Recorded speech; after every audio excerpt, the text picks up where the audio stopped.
আমরা হুঁশিয়ারি করে বলে দিতে চাই, বাংলাদেশের মাটিতে আর কোন ভারতীয় প্রক্সিদের মেনে নেওয়া হবে না। জুলাইয়ের 24-এ যেভাবে আমরা ভারতের প্রক্সি সেবাদাসী হাসিনাকে খেলে দিয়েছি,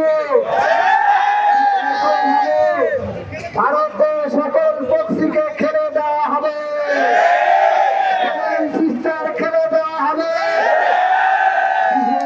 ভারতীয় প্রশাসনকে খেলে দেওয়া হবে, মিডিয়াকে খেলে দেওয়া হবে।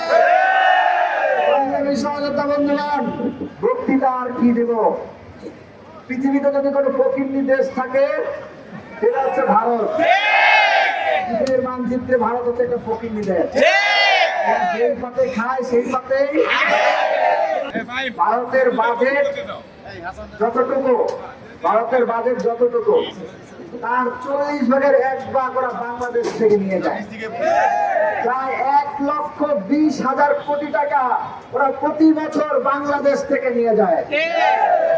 তার মানে কি, আমরা যদি এটা বন্ধ করে দেই তাহলে ভারত না খেয়ে মারা যাবে। এই ভারত আমাদের দয়ায় বাঁচে, আমাদের দয়ায় খায়, সেই ভারতে বাংলাদেশের দিকে চোখ রাখানোর কোনো সুযোগ নাই, কোনো সাহস নাই। বাংলাদেশ সহযোগিতা বন্ধুগণ, আমাদের অত্যন্ত ব্যথা লাগে যে 2 সহস্রাধিক শহীদের রক্তের উপর দাঁড়িয়ে যে ইন্টারিমকে আমরা দায়িত্ব দিয়েছিলাম, সেই ইন্টারিমের দায়িত্ব ছিল ওই দিল্লি থেকে খুনি হাসিনাকে ফেরত নিয়ে আসা। নত জনপররাষ্ট্রমন্ত্রী তৌহিদ এখন পর্যন্ত ইন্ডিয়া থেকে হাসিনা এবং কসাইদেরকে ফেরত আনার কোনো পদক্ষেপ নেয় নাই। আপনারা দেখেছেন আজকে আমাদের ইন্ডিয়ান হাইকমিশন সাজার পরে কিন্তু হাইকমিশন ভয় বন্ধ করে দিয়েছে।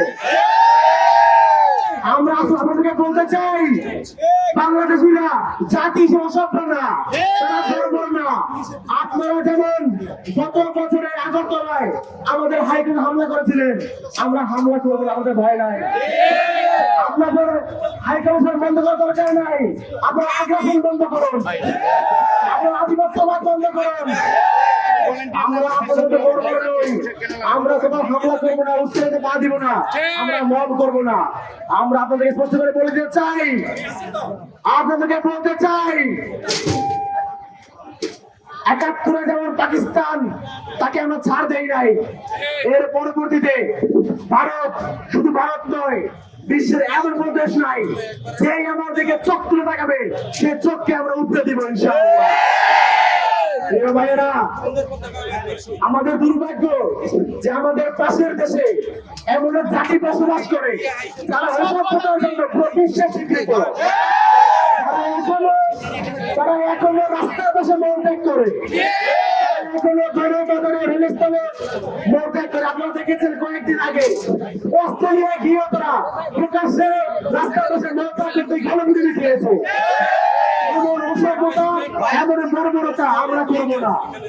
এই অসভ্য, এই বর্বরের সরকার গুজরাটের কথায় নরেন্দ্র মোদী। আপনারা দেখেছেন এই ক্যাবিনেট বাজ, ক্যাবিনেট চোর, ভুদেশ করে নরেন্দ্র মোদী গতকালকে আমাদের 16 ডিসেম্বরকে তাদের বিরুদ্ধে ঘোষণা করেছে। আমরা প্রশ্ন করতে চাই, মোদী তুমি সাবধান হয়ে যাও, সাবধান হয়ে যাও নরেন্দ্র মোদী।